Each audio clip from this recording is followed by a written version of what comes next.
Well, the long-awaited Mark Few versus Tommy Lloyd game could happen in 2024 as part of the battle for Atlantis, but that is not the only exciting storyline that could come from Gonzaga's third trip to the Bahamas. You are Locked On Zags, your daily podcast on the Gonzaga Bulldogs. Part of the Locked On Podcast Network.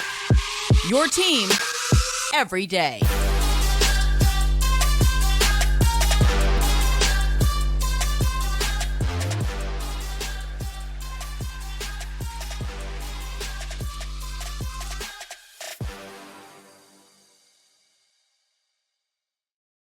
What is going on, y'all? Welcome to the Locked On Zags podcast, part of the Locked On Podcast Network, your team every day. I'm your host and longtime Gonzaga podcaster, Andy Patton, here to bring you news and updates on all things Zag athletics. Well, we got some 2024 scheduling news and a report about Gonzaga's 2023 schedule to discuss today before we close out the show looking at some fun FIBA updates for a pair of Gonzaga alumni. Got to lead off the show talking about the potential for the matchup that everybody has been dreaming of, everybody has been wanting for the last couple of years. Mark Few, Tommy Lloyd, they worked together for 2 decades, with Lloyd, of course, as the associate head coach for the Gonzaga Bulldogs during a tremendous run of success for the Gonzaga basketball program.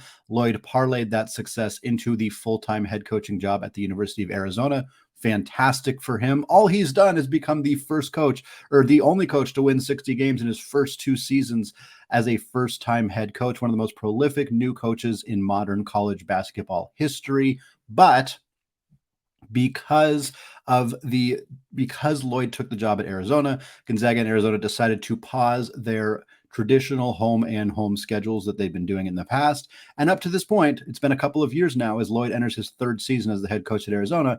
Gonzaga and Arizona have not played each other. And that's not surprising. Oumar Ballo is still at Arizona. There's a handful of players still at Gonzaga who were there when Tommy Lloyd was there, Anton Watson being among them. Arizona is employing Shemek Karnowski as a graduate assistant. Rem Bakamis is employed as the director of player personnel. There's a lot of overlap between these 2 programs. Matthew Lang just graduated. He had transferred to Arizona as a grad transfer to play his final season there as well. So again, many connections between these 2 programs. But according to a tweet from John Rothstein of CBS Sports, the 8-team field for the 2024 Battle for Atlantis, so not this upcoming season, the following season in the Bahamas, the Battle for Atlantis field is the following: Gonzaga, Arizona, Indiana, Louisville, Creighton, West Virginia, Oklahoma, and Davidson. This is an event that is traditionally held around Thanksgiving, over Thanksgiving break, at the Imperial Arena in the Bahamas. Gonzaga has participated twice. In 2015, they finished 3rd. They beat University of Washington. They lost to Texas A&M. They rebounded and narrowly beat UConn to finish 3rd. That was the Domantas Sabonis-led Gonzaga squad. And then in 2019, they won the tournament barely. They beat Southern Miss in the first game. They beat Oregon in overtime in the second game to make it to the championship, where they blew the doors off Michigan, beat them by 18 points to secure a championship in the Battle for Atlantis. So Zags are looking to go back to the Bahamas for the 3rd time and hopefully take home some more hardware. They got themselves a really challenging slate of teams in this tournament. The big story, of course, remains Few versus Lloyd. This is a game that college basketball purists have wanted to see for a long time. This is a game that Gonzaga fans have wanted to see for a long time. This is a game that Arizona fans have wanted to see for a long time. Again, it is very understandable why these programs would take a break from playing each other. When you're 3 or 4 years removed from having worked together, you can expect that there are some adjustments that have been made, new personnel, different tendencies that maybe wouldn't be as much of a detriment when you actually play each other. Again, you could argue that, well, if them playing each other, they both have the same the same advantage, I suppose. And I'm not sure I necessarily agree with that. Tommy Lloyd has spent 20 years learning how Mark Few operates as a head coach. Mark Few has not learned how Tommy Lloyd operates as a head coach. That does not mean that Few is not going to be pretty darn well aware of what Tommy Lloyd is going to do and his tendencies and just his kind of coaching acumen, but it's different. It's different. And I think it's reasonable for Gonzaga to have wanted to take a break on those games. But it sounds like there's a real opportunity for this game to happen. And when you look at this field, again, we're projecting for a full another season, and the way the off seasons happen in college basketball these days, who the heck knows what some of these rosters are going to look like at that time. But would not be a shock at all based on the pedigree of these two programs if Gonzaga and Arizona, assuming they're placed on opposite sides of the bracket, end up facing each other in that championship, which, hoo boy, that is going to be a well-watched basketball game if that ends up being the case. But again, I teased it in the opening, not the only fun storyline that could come out of this tournament potentially. I don't know if Ryan Nembhard's still going to be at Gonzaga right now. He is not projected as a 2024 first or second round pick. It's reasonable to believe that he could spend the next 2 seasons in a Gonzaga uniform. If he does, and Gonzaga ends up matching up against Creighton, there's some intrigue right there. Ryan Nembhard, a surprise decision to transfer from Creighton this offseason. Many thought he was going to go to Arizona. Of course, he ended up going to Gonzaga and joining the team in Spokane instead. That would create some intrigue there. And beyond that, the Zags have played every single one of these teams in the NCAA tournament. There are 7 different teams in this battle for Atlantis. Gonzaga has played every one of them. They lost to Indiana and Davidson in back-to-back first rounds of the NCAA tournament. I believe it was 2007 and 2008. They played Arizona in 2014. They played Creighton and Oklahoma, beat them both in 2021 on their way to the national championship. And then they also played West Virginia in 2017, also on their way to a national championship. The 2024 non-conference schedule is shaping up once again to be a really, really good one. Gonzaga will get some really good teams out of this battle for Atlantis. They will also play Kentucky in Seattle in that 24-25 non-conference slate. They will play UConn at the Madison Square Garden, and they will play San Diego State on the road. That's what we know of the 2024 schedule so far, but oh man, it is already shaping up to be one of Gonzaga's best in a long time, and they have had a lot of great non-conference schedules, which, speaking of, that's what I want to talk about in the second segment, because Atlantis wasn't the only positive Gonzaga scheduling news to come out this week, with a report that Gonzaga will take their trip to Rupp Arena during the WCC conference slate next year. More on that after a word from today's sponsor, eBay Motors. For a championship team, it is all about making sure that every single player is a perfect fit. It's the same when it comes to your vehicle. Every part needs to fit just right. So the next time you need parts and accessories, head to eBay Motors. With eBay's guaranteed fit, you can be sure every part you need fits just right the first time around. Just add your ride to My Garage and look for the green check mark to know the part will fit, or you get your money back. Because just like in sports, confidence is the name of the game when you shop on eBay Motors. And with over 122 million parts to choose from, you'll be back in the game in no time. After all, it's easy to bring home a win when the right parts are guaranteed. Get the right parts, the right fit, and the right prices on ebaymotors.com. eBay Guaranteed Fit is only available to U.S. customers, eligible items only, and exclusions, do apply. Folks, I want to thank all of you for making Locked On Zags your first listen or your first watch of the day. Shout out to those everyday listeners checking out the show on YouTube as well. Very much appreciated. We got more fantastic stuff to close out the week on Friday. We'll talk about a great article written by Matt Norlander about Gonzaga and the opinion of many other people in the college basketball sphere about whether they should stay in the WCC or potentially look to join another conference. We'll cover that on Friday's show. But for right now, I want to get back into Gonzaga scheduling news. And instead of looking ahead to the 24-25 season and that potential Few versus Lloyd matchup, we're going to talk about what's happening this year for Gonzaga. We already know they have a tremendous non-conference schedule, but a big update, again, per John Rothstein of CBS Sports. This is not confirmed as of yet, although it sounds like it is the plan for now, is that Gonzaga is going to play Kentucky at Rupp Arena as expected, but instead of playing them in November or December, as we are typically used to seeing for non-conference games, this game is expected to be played during the conference slate. This is something, again, that Gonzaga fans have been clamoring for a long time. The expectation or the belief that Gonzaga loses some of their momentum between January and early March when they're playing the WCC slate, when they're kind of winning a lot of their games by oftentimes bigger margins. That hasn't been the case as much recently because the WCC has ticked up their performance. We've seen San Francisco make an NCAA tournament. Santa Clara has had tournament caliber teams. We've seen LMU beat Gonzaga at home for the first time since 1991. So it has definitely not quite been that case all the time, but there's little doubt that Gonzaga could use a jolt at times during the WCC season. And it sounds like John Calipari in Kentucky are willing to give it to him. So Gonzaga is potentially going to travel to Rupp Arena sometime in January or February. The likely reasoning for this, in terms of just making it work logistically, is BYU's departure from the WCC. That creates more potential openings for Gonzaga to fill a slot. Calipari is certainly a coach willing to do this kind of thing. In fact, when we think back on his history, when Gonzaga has had these types of games, which all happened before BYU joined the WCC, which is a pretty good indication that that is a predominant factor here. One of the biggest ones was against Memphis in 2009. Freshman guard Tyreke Evans for Memphis was absolutely killer. They ended up beating Gonzaga by 18 in that game during that 08-09 season. And that was the last year that John Calipari was the coach at Memphis before he took over at Kentucky. So Calipari is willing to play Gonzaga in the middle of the season. You got to respect him for that, even if there's a lot of things that Gonzaga fans have a bit of grudges against John Calipari. He's willing to make this work. That's pretty cool. Of course, in this situation, Gonzaga is going to Rupp Arena. So it's not like Calipari and Kentucky are doing a whole lot that different. They're just hosting a really good team in the middle of the season. They also host Alabama and Arkansas and a handful of other great teams in the SEC during the season. So not a huge stretch for Kentucky, for Gonzaga, for Mark Few being willing to go out on the road in a brutal road environment, play at Rupp Arena many years before Kentucky and Calipari are going to be willing to play at the Kennel. I don't think that game is scheduled until 2026 is when they finally have the return game in Spokane. Regardless, Few and the Zags get a really, really tough road test sometime in February against a really good Kentucky team. And I think that's what's going to be interesting about this. Kentucky is a very young team.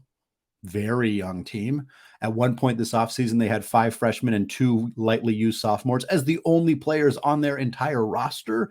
That has subsequently changed. They have added some international players. Zvonimir Ivicic is an older international player, sort of like Luka Krajnovic, although he's a 7'3" center. But in terms of having experience playing against older professional players, they add Trey Mitchell in the transfer portal out of West Virginia, a nice experienced kind of small ball forward that they can plug in. They get Antonio Reeves back, who averaged 14 points per game for the Wildcats last year. So now you're looking at a team that does have some veteran experience, but also has a really, really talented incoming class. And if Gonzaga was going to play them on November 12th, you might feel pretty darn good about it because that freshman class is still gelling. They're still learning college basketball. It's kind of a new experience for them. But now Gonzaga's got to go play them at their home court when they've been playing college basketball for a couple of months. And I think that that's a good thing for Gonzaga. Does it make the odds of them winning that game go down a little bit? In my mind, yeah, probably. It's probably going to hurt them a little bit, but it's going to help them in the sense that it is a bigger challenge for them to attempt to overcome in the middle of the season. Folks who've wanted this, who want Gonzaga to go challenge themselves in the middle of the season, this is it. It's happening. And playing a Kentucky team like this, a team that Calipari tends to get these teams, he tends to right the ship around this time. We've seen a lot of John Calipari teams that struggle early in the year, that struggle even into December. Last year's team was struggling into early January, and we were like, hey, man, is this team even going to make the tournament? They got beat by South Carolina in the SEC. What the heck is going on? And then a few months later, they were absolutely rolling, cruising through the SEC, ended up earning themselves a 6th seed, didn't quite advance as far as they wanted to, but still comfortably in the field of 68. I wouldn't be surprised if by the time Gonzaga rolls into town, Calipari has that Kentucky team playing some of the best basketball they're playing all season long. And again, while that may lead to a loss for the Bulldogs, it is ultimately a good thing for them in terms of helping them be even more prepared for what is to come when they get into the big dance in March. And once again, the other thing that it kind of does here is it helps break up Gonzaga's ridiculous non-conference schedule. We talked about the 2024-25 non-conference schedule and what they got going on there, but things are looking pretty darn good in 2023-24 as well. They'll play Kentucky sometime in January and February, but they also got UConn at the Climate Pledge Arena. That should be an extremely fun basketball game. They got San Diego State at home. That'll be a blast. They got the Maui Invitational. Don't know the full scope of what is going on with Maui right now. The expectation is that this tournament is probably still going to be played in some capacity. All of these teams have agreed to it. I think that they would all be amenable to the tournament being moved were that necessary to happen because of the wildfires taking place in Lahaina right now. But it is something to keep an eye on for Gonzaga. Hopefully they will still be able to play those teams in some kind of tournament capacity because it is a loaded field for the Maui Invitational. They have USC in Las Vegas on December 2nd. USC still a top 25 team, although the expectation is that Bronny James is probably not going to play in that game after suffering cardiac arrest this summer during workouts. Again, he may end up playing at some point for USC next season. I'd be fairly surprised if he was back by December, but as of right now, we haven't heard a whole lot of updates on Bronny James's medical situation. Of course, the priority is not getting him back on the court, but it is getting him healthy and safe and secure for his long-term future. Zags also have UW and Yale on the schedule as well, a couple of other teams as well. They're still working on finishing that schedule. Hopefully we'll have that out soon, as we see a lot of teams posting their full non-conference schedules. Gonzaga always is kind of one of the last teams to get that thing finalized. I think they still have 3 or 4 games left. I'm not exactly sure off the top of my head, but still a handful of games yet to be played. I expect most of them to be of that kind of tune-up game ilk, the Northern Arizonas, Idahos, Eastern Washingtons of the world, although they may still end up finding themselves at least one more marquee-esque opponent for that 23-24 non-conference slate. Well, folks, we got big news on the pro Zags front as well to close out the show. A few former Bulldogs and their Olympic dreams of representing their country. We're going to talk about that after a word from today's sponsor, BetterHelp. Sometimes you're at a fork in the road and the right path just isn't clear. Whether you're dealing with decisions around career, relationships, or anything else, therapy helps you stay connected to what you really want while you navigate life so you can move forward with confidence and excitement. Therapy is helpful for learning positive coping skills and how to set boundaries. It empowers you to be the best version of yourself. It isn't just for those who've experienced major trauma. If you're thinking about starting therapy, let me encourage you to give BetterHelp a try.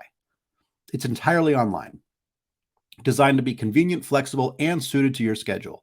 Let therapy be your map with BetterHelp. Visit BetterHelp.com/LockedOnCollege today to get 10% off your first month. That's BetterHelp, HELP.com/LockedOnCollege. All right, folks, closing out the show today, talking about the FIBA World Cup and the preparations for the 2024 Olympic Games. As usual, Gonzaga is all over the map, all over the world with where their players are playing this year, who's representing where. When the 2024 Olympics roll around, we will hopefully see a handful of Zags representing their countries. The big couple updates right now as we get into the FIBA World Cup qualifying events. Kelly Olynyk has been named the captain for Team Canada. This is a tremendous accomplishment for the man they've called in the past the Big Maple at times. Olynyk, of course, a 11-year now NBA veteran. Man, that makes me feel old as somebody who graduated the same year as Kelly Olynyk from Gonzaga. But Kelly has been one of the most visual representatives of Canada basketball over the last decade. He's played almost more games than anybody else with Canada's senior national team in the last couple of decades, or last decade, I should say, and really just embodies what Canada basketball is. And I think looking just logistically at Team Canada, they need his size badly. This is a team that's gotten smoked by not having enough size in the past. In 2021, Dwight Powell was kind of their only center. He fouled out in 25 minutes against their game against the Czech Republic that they ultimately lost. They got out-rebounded 53-39 in the rest of that game, could not close out on shooters because they were packing in the paint because they didn't have any size. This year, Kelly Olynyk's going to play alongside Dwight Powell. That should help them with size in the front court. They also have limited their roster down to 12, and in a somewhat surprising move, have decided to keep Purdue big man Zach Edey on the roster. The reason it is a surprise is because of his lack of experience, his youth, various other reasons that a middle of his college career player, even a player who's a national player of the year in college, would be a bit of a surprise to be added to this 12-man roster. But Canada needs size. And boy, howdy, does Zach Edey have some size. That is, if there is anything that Zach Edey has, it is that. He also has good touch around the rim, shot blocking ability, various other skills, but most of that comes from the fact that he is 7'4". And for Canada to have Zach Edey kind of getting mentored by Kelly Olynyk, they're different players. Kelly's, plays more away from the rim, is more of a stretch 4, stretch 5, but Kelly can also play down low. He can rebound. He can protect the rim to an extent. I think that there is some skills that Edey could learn from Kelly, but again, less of this is about the basketball, and it's more about who Kelly Olynyk is as a person, who he is as a leader, as a mentor, as a veteran presence, and as somebody who just, like I said, embodies Canada basketball. This is something he cares a lot about. Representing his country, showcasing the Canada flag, wearing it on his jersey. Like, this is something that really matters to Kelly. And Gonzaga has had such a rich history of Canadians through their program. I mean, they had 3 players legitimately in contention to make this roster. Kevin Pangos was one of the last cuts. Kevin Pangos made the initial 17-man roster. When they pared it down to 12, he didn't quite make the cut there, in part because of some injuries. But Kevin Pangos is a legitimate contender to be a Canada representative in the future. And he has been in the past. He has teamed up with Kelly Olynyk in previous FIBA tournaments historically. So this is not new to him. Kyle Wiltshire has represented Canada in the past as well. He didn't make the cut here. I'm not as surprised by that. They had a really good group of players to make the cut here. But again, Gonzaga has had those players. Andrew Nembhard and Brandon Clark were both eligible to be on this team. Clark's coming off an injury, hasn't shown a lot of interest in representing Team Canada in the past. I'm not sure if he will. He wasn't born in Canada. He just has enough of a lineage in his family that he could be qualified to play for them, but I'm not sure he's ever going to. Same kind of story with Andrew Nembhard as well. He was born in Canada, but hasn't necessarily shown a ton of interest in that, although I think the expectation with Nembhard is that he didn't want to participate last year as an incoming rookie. He didn't want to participate this year coming off of his first long NBA season. I think there's some fair expectation there, and I wouldn't be surprised to see Andrew Nembhard participate in the future, which would be great for Team Canada, not so great for Kevin Pangos, as he might potentially take a spot from him in the future. But again, going back to Kelly and stuff, like, this is a team that has Shai Gilgeous-Alexander, one of the best young guards in the NBA. This is a team that has Dylan Brooks. This is a team that has RJ Barrett, Nickeil Alexander-Walker, Lou Dort. Like, there's a lot of legitimate NBA talent on this roster. So for Kelly to get that invite to be the guy who leads this team, who wears the C on his jersey as the captain, is a tremendous accomplishment for one of my favorite Zags of all time. Beyond that, a couple other updates here on the FIBA tournament. Filip Petrusev has been named to the 12-man roster for Serbia as they go into the FIBA World Cup. They played 5 exhibition games. In those 5 exhibition games, Serbia went 4-1.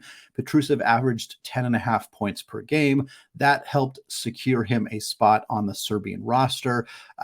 Nikola Jokic is not participating in this event. He said as much that he wasn't particularly interested in doing so. If you guys watch the NBA championship, as soon as he won the championship, he looked like the man who wanted to go home and be done with playing basketball for a while. He didn't even seem like he wanted to go to the parade that they were having in Denver a couple days later. So it's not a real surprise to see him skip out on participating in the FIBA tournament for the World Cup here.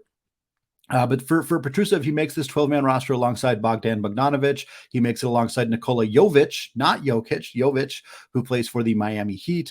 A handful of other very, very talented Serbian players on this roster as well. Petrusev, of course, is going to make his NBA debut at some point this season. He is with the Philadelphia 76ers. He has signed a 2-year contract with them. He got drafted in 2021 by the 76ers, spent the last couple of years overseas, first in Serbia, also spent some time in Turkey as well. But his performance last year, his performance during Summer League this year was enough for Philadelphia to say, hey, we're ready to actually bring you over and see what you can do at this level. So another Zag not only getting a chance to represent his country during the FIBA World Cup and potentially / likely during the 2024 Olympic Games in Paris, but also another Zag who's going to get an opportunity to wear an NBA jersey this upcoming season. And folks, by the time 2024 rolls around, by the time we're in Paris at those Olympic Games, there's probably going to be a lot of Zags out there. Good chance, great chance. Kelly Olynyk's going to be wearing the Team Canada jersey, of course. Filip Petrusev sounds like there's a good chance he's going to be wearing that Serbian jersey as well. Domantas Sabonis, likely to represent Lithuania. Rui Hachimura could represent Japan last time this didn't go all that well for Rui in terms of his mental health. It had a pretty negative impact on him just personally, cost him a half season with the Washington Wizards. He seems to have rebounded from that quite well and had a very, very nice season last year for the Los Angeles Lakers. So it'll be interesting to see if he chooses to represent Japan in 2024 or not. Chet Holmgren is with the Team USA select team right now. I suspect that he probably won't be in the Olympic go-round for 2024, but I would not be shocked to see him in the conversation for 2028, and even as in the conversation for other FIBA tournaments in the interim between now and then. Then there's a couple other guys who could potentially represent their teams as well. Jun Suk Yo could be a representative for South Korea. Wouldn't be a surprise to see that in 2024. Luka Krajnovic for the Croatian team. There's always an opportunity for him to potentially represent that team as well. And I talk about this a handful of times on the podcast, and I don't just like these FIBA tournaments as a excuse to find something to talk about in mid to late August on a college basketball specific podcast, which can be a little bit challenging to do, but it really paints the picture of who Gonzaga is and who they recruit and what they like to do, because they recruit everywhere. Their international recruiting has been a staple of Gonzaga basketball for many years. And Tommy Lloyd, of course, has had a massive impact on that. But people who were so afraid, oh, it's going to go away as soon as Tommy leaves, it hasn't. They added Krajinovic. They added June Sakio. Like, these two guys, we haven't seen them play yet, but these two guys are expected to be big parts of Gonzaga's future as soon as this season, potentially, and definitely in the near future. So Gonzaga is very willing to continue to utilize those pipelines that they have built, in part because of Tommy, but these pipelines that they have built overseas to help continue to build a roster that they think can compete the best possible way that they know how to do. So very exciting. I love seeing Gonzaga players representing countries all over the world. I think it's one of my favorite parts about Gonzaga basketball and being a fan of this specific program is that their talent does come from multiple different places, and you get to see them kind of branch out and represent different countries and get to learn more about who is on the Serbian basketball team and who is on the Japanese basketball team or the French basketball team. I didn't mention that Joel Ayayi participating with Team France as well. Don't think Killian Tilly is participating right now, but it does look like Joel is getting an opportunity to do so. So once again, more players, more different countries, really cool part of Gonzaga basketball to get an opportunity to see this happen for this program. Well, that's going to wrap us up for today here on the Locked On Zags podcast. Thank you so much for making this your first listen or your first watch of the day. We got more fantastic stuff coming your way on Friday and, of course, heading into next week as well. Don't forget to go hit that subscribe button on YouTube if you have not done so yet. We are just under 2,000 subscribers. Would love to get there by the start of the season. Heck, would love to get there by my birthday in the third week of September. I bet we can do so. So if you haven't done so yet, just go hit that subscribe button on YouTube. It is very much appreciated. Thank you so much all for listening. And until next time, as always, go Zags.